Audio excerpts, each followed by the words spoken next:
Trust in the rock eternal. Building a life and business that won't crumble. There's a simple yet relentless truth that cuts through both our personal and professional lives. Everything we build will eventually be tested. Dreams will stall, relationships will strain, markets will shift, and leaders we thought were immovable will let us down.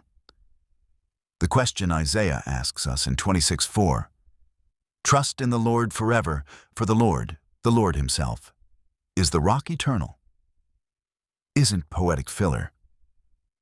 It's a survival strategy. The prophet isn't writing in the calm of success. He's speaking to people surrounded by collapsing institutions, looming exile, and shifting alliances. Their world was shaking, and their temptation was to grab hold of anything that promised stability, political treaties, idols, or their own ingenuity. Isaiah interrupts the scramble. Anchor your trust in the rock that doesn't move. That's not just theology. It's oxygen. The shifting sands of success. Let's talk business for a moment. Imagine your life and leadership as a construction project.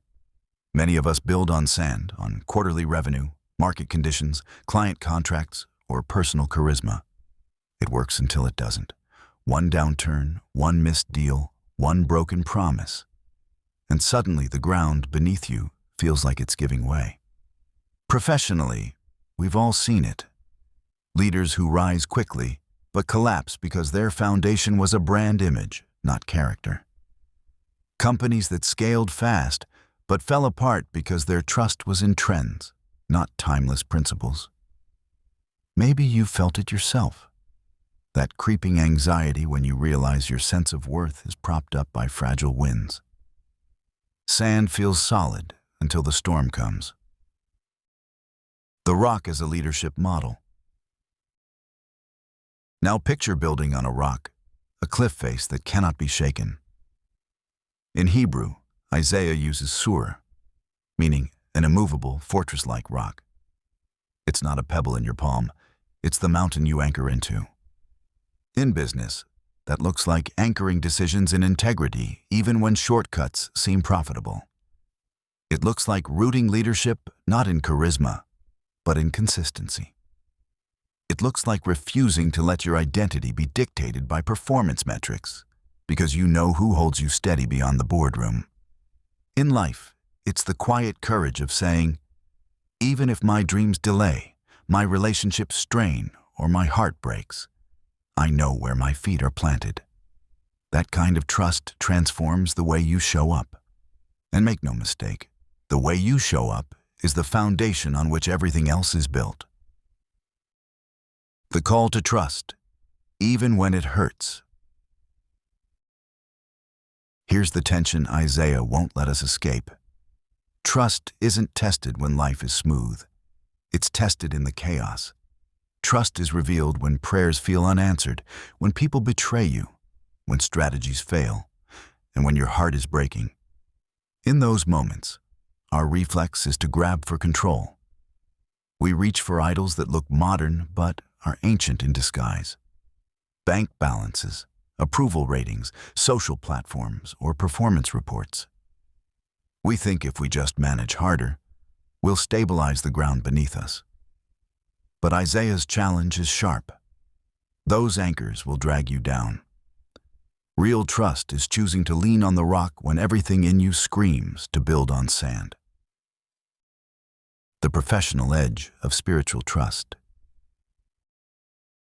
Why does this matter in business? Because trust in God as your rock gives you a professional edge that the market can't replicate. Here's why.